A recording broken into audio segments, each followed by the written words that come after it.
Assalamualaikum warahmatullahi wabarakatuh. Perkenalkan, nama saya Reza Yulandari, NIM 32, Prodi D3 Teknik Elektromedik.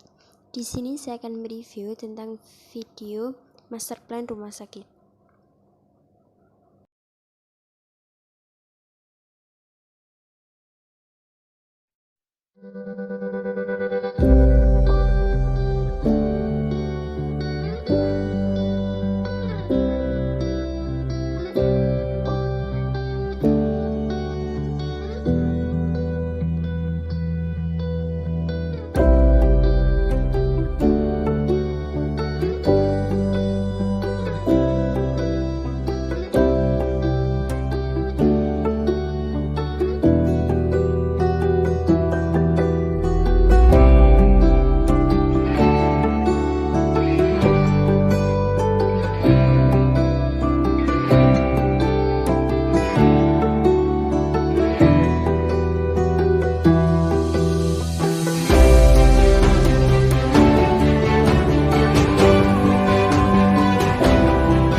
Kebutuhan arsitek pada master plan ini perlu dirancang sedemikian rupa agar negara, kota, maupun desa ini tetap mendukung aktivitas warga tanpa ada rasa khawatir dalam konteks rumah sakit.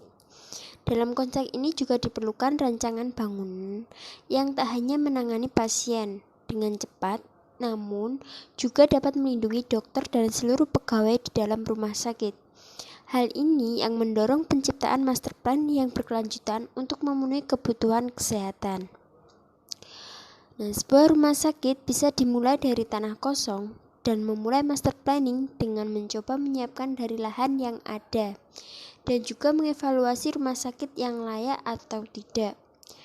Kelayakan ini bisa dari dua hal, yaitu dari aspek ekonomi dan non-ekonomi. Kemudian dari situ bisa dirumuskan layanan apa untuk rumah sakit itu dan alat-alat medis yang dibutuhkan dalam rumah sakit. Kemudian barulah menginjak physical master plan. Dari physical itu kita harus melihat research dan standar rumah sakit dari Kemenkes agar infrastruktur bisa terencana dengan baik. Isi master plan pada dasarnya tentang sistem, fungsi, dan pengembangannya agar fungsi dalam rumah sakit itu tidak berkurang.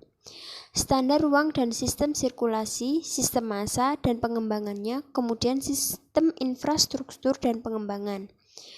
Sebuah anatomi master plan ruangan, sebuah ruang UGD, ini harus lebih mudah untuk menuju ke ruang operasi dan ICU. Namun, di kamar ICU dan operasi mestinya ini harus berdekatan dengan ada alur steril yang terhubung di antaranya. Kemudian dari ruang UGD ke FK atau ruang bersalin ini juga harus dimudahkan agar lebih efisien. Ruang bersalin dan perinatologi harus juga berdekatan. CSSD perlu dipakai untuk membersihkan hal-hal yang dari ICU, OK, dan sebagainya. Sehingga nantinya ada alur kotor dari CSSD dan juga ada alur bersih yang menuju ke sana. Nah, di unit gawat darurat mestinya juga harus terkait dengan diagnostik dengan baik, terutama misal ke arah radiologi. Nah, di ruang radiologi ini perlu ada akses gawat darurat, tapi juga ada akses dari poliklinik yang baik. Kemudian di dekat poliklinik ini perlu ada admisi, rekam medik, kasir, dan farmasi. Kemudian di diagnostik selain radiologi juga laboratorium.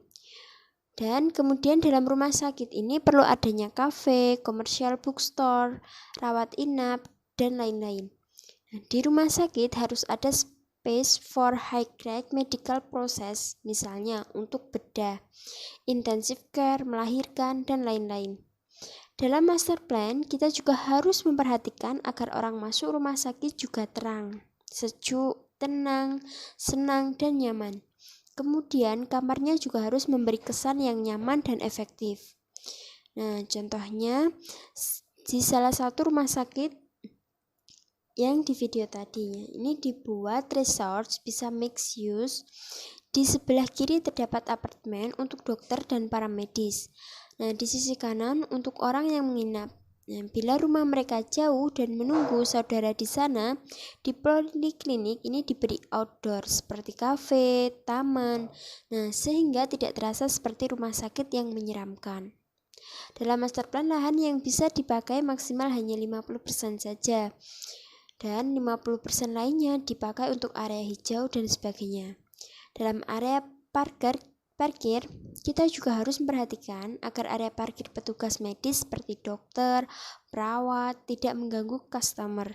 Sehingga kita harus membuat area parkir tersendiri.